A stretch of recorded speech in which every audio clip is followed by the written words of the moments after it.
A hamstring-focused leg day today. Feeling a little bit under the weather. I couldn't squat in the last 3 weeks because of my knees. I've always had knee problems. I have Osgood-Schlatter's. As some of you may know, that's like a disease in your knee.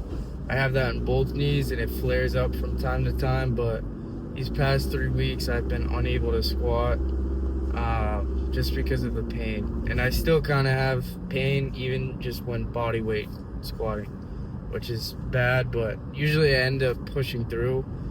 And I've been doing this my whole life. I always have knee problems. My knees pretty much hurt every single leg day, but I push through anyways. But lately, these last 3 weeks, it's been just terrible, and I've been unable to squat completely.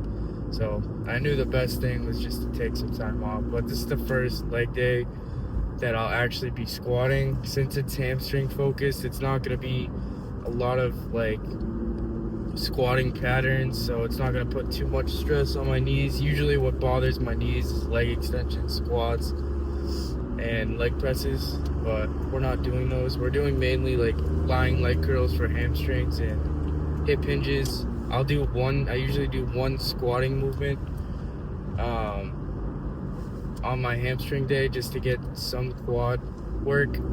But yeah, I'm driving there now, feeling okay, kind of sick a little bit, but not enough to keep me out of the gym. So yeah, took some pre-workout, feeling pretty good right now, but we'll see how it goes.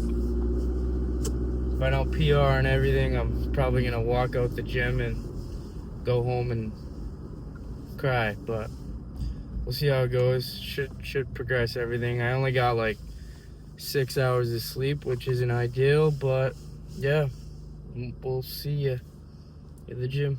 All right, so first movement is a lying leg curl. I do this on both leg days. Preferably, I would do seated on one day and then lying on the other. But this gym does not have a good seated, so I do lying on both. Right here, I did a set of 5 and then a set of 6. I ended up matching reps and weight, so I didn't progress here, which is fine. Sometimes it's going to take a couple weeks to add a rep. But, so I managed to stay the same there. And then right here, I worked up to a top set of 6 and a top set of 7. My form's kind of sloppy here, not going to lie. I did end up beating my last top set in reps. So I got one more rep, but I'm not going to count that as a full rep. And then for my back off on that set, I added weight and I progressed in reps. For this here, this machine is so light. I'm really hoping my gym gets a better one so I can add more weight. But I did a top set of 10 and then a back off of 9. I think with the same weight. But as you can see, I have to gym pin this, but it's still really too light. And if you add too much weight on the gym pin, the stack starts to stick, so it's annoying. But this machine is slept on. If you want to grow your legs, you have to add these to your routine. And just hitting quads and hamstrings isn't going to cut it. You really need to prioritize. I would do at least 1 to 2 hard sets on both of your leg days. Next up, this is my first time doing this. I'm going to add this in my program. So I'm going to run this probably for as long as it doesn't hurt my knees, which ideally is 6 or more months. But I did 2 sets of 6 here. Keep in mind, this set is not taken to failure. So don't watch this thinking I gave it my all, because I had an easy 5, maybe even 10 more reps in me if I really pushed myself. But on my right side, I ended up getting 6 reps, so I didn't want to beat that on my left side, so I just matched. But yeah, I worked up to 2 sets of 6. So I did the same weight twice and just got 6 on both reps, which obviously if you're getting the same reps on both sets, that means you didn't push as hard on the first one, which I'm fine with because I'm dealing with knee problems and this is my first leg session back into it, so easing back into it. I'll definitely progress this next week. I'll probably add weight and beat this in reps. But next exercise, also very new. I'm going to add this into my routine as well. It's just plate-loaded RDL. I'm really using it as a stiff-legged deadlift because I'm going all the way down. I'd like to get full hip extension. I'm thinking the whole entire descent, just pushing my hips back like I'm trying to have my ass touch the wall behind me. So your knees shouldn't shift forward on these, and your ass should be being pushed back the entire descent. And I like to, especially on these, pause in the very stretch to really milk the tension on the lengthened position, which, again, most muscles grow under the stretch the most. So I'm really prioritizing my time in that lengthened position. But I worked up to a top set of 7. A lot of you guys probably watch my videos wondering why I do such low volume, and the answer is it gets me the best results. And like, the best routine, I'll always say it, is the one that you can stick to and have the most fun with. And for me, the routine that's going to get me the best results is always going to be the most fun. And that's why I found success in low volume, because not only does it get me the best results, it gets me strong and it's fun. Like, I don't know about you, but like, getting strong is pretty fun. That's why I like it. So if you guys find yourself in a rut, kind of bored of your program, don't be afraid to switch it up.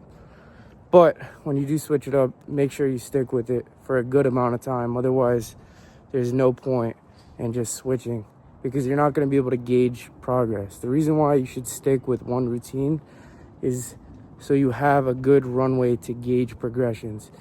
Let's say you start a program today and you switch it a month from now. That's only really 4 workouts where you can progress on.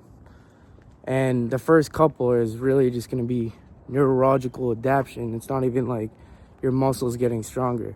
So that's why you should, when you do get onto a program, stick with it for at least a couple months. That way you have a good amount of workouts to progress on. And then, yeah, after 4 or 6 months, a specific workout might stall and there might not be anything you could really do. At that point, then you might want to think about switching a program. But most importantly, pick out something that you enjoy. And for me, that's the one that's going to give me the best results. And for me, that's low volume. So if you are doing high volume and you're not really enjoying it because you're not seeing the progress that you want, then try switching to low volume. And I promise you, when you get stronger every single session and you know how to program correctly, then you're going to enjoy going to the gym every single day, because there's not a single day where I don't look forward to going to the gym. But enough of me yapping. I'm getting my steps in. I'm at 7K right now, so I'm going to get my steps, and I'll probably eat my last meal, which is cream of rice.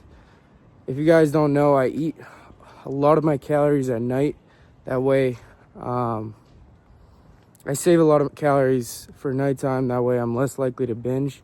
For me, I'm always most hungry right before I go to bed. So saving a bunch of calories is kind of helpful to make sure I don't spill over. And I don't like going to bed on an empty stomach. I need to be full, and everyone's different, but most people binge at night. So for most people, I'd say saving your calories for night's a good idea.